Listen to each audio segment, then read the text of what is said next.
welcome to this Furry Friday edition of Adopt a Pet. I'm here with Laura from the Humane Society. This is Kate, and she is a lovely 9-year-old Rottweiler. And of course, my summer assistant Emma is also in studio to make sure that everything gets asked and answered. Okay, so we'll talk about this beautiful girl. She's been at the shelter since November. She has been waiting almost 8 months, or just a little over 8 months for her forever home. And she is lovely and loving and very, very calm for, what I believe. So let's talk Rottweiler for a minute, because I think that very happy. I think that as a society, when we hear the name Rottweiler or we see Rottweiler, I think that, the knee-jerk response is to be fearful. Right. Let's talk about that for a minute. Are they predisposed to aggression? No, absolutely not. They're predisposed to be sort of like a protection dog, but by protection dog, that just means like that you guard your house, your family. That doesn't mean that they're going to be aggressive. They're going to be loud. They're going to bark. But it's like media, that's movies, television, that give big dogs like this kind of a disservice because they portray them as being overly aggressive.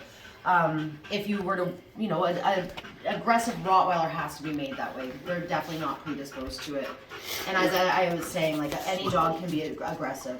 And she's smiling. She's a smiler. She really has a wonderful personality. She clearly does. She clearly does. So no concerns then in terms of having her. Obviously, she's fine with children. Yeah, we're recommending older children just because she is possessive. She's shown possessiveness over her things. So, if you don't want a toddler going around and if she's playing with a toy to take it from her and then, because we don't know what she's like in a home, just to be on the safe side, we are like older children, like Emma's age and up sort of thing. Yeah, no, she's been living on the M-Town, so that's cool. All right, so as always in this moment, the Humane Society is not open to in-person visits for the pets specifically. You must fill out an application, and then you would be contacted to set up the first date with the new love of your life. So you can get your application by going to 962 Second Line East, or when I post this article later this afternoon, I will include all of the relevant hyperlinks to make it so easy for you. So many ways you can support the Humane Society in this moment. If you are not sure that you can take a pet into your home full time, they are always looking for foster parents, foster homes for their pets. They are in kitten crisis. Many kittens, they are at capacity. We are at capacity for cats. We are almost at capacity for dogs. And we have a lot of female cats just about ready to give birth to litters. So if you're interested in fostering, come check it out online, and foster homes would be greatly appreciated. And certainly donations you can make financial donation, cash. You can donate food, kibble or wet food. Pate is preferred. So our cupboards are almost empty again on the wet food because we've got so many. So okay, all right. So let's get on the pate, people.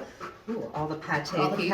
Did I just did that. That was a thing. Okay. Anyway, thank you so much, Laura. Thank you, Katie, for being so lovely and so photogenic. Thank you, Emma, for asking all of the hard questions. And I asked one question. What? Oh yes, you asked about the dog's age. Why does that make a dog old? Why is it 9 to 10 make a dog old? For large breed dogs, it's because they have a shorter life expectancy. So, Kate will probably average about 14 years old. So. Do cats live longer than do cats live longer than dogs? They sure do. Yeah, we're gonna have ours for a long time. 10 more years. 10 more years. Okay, so it'll be 3 weeks before we are able to do another of these segments. Schedules. I made a mistake. I do make mistakes.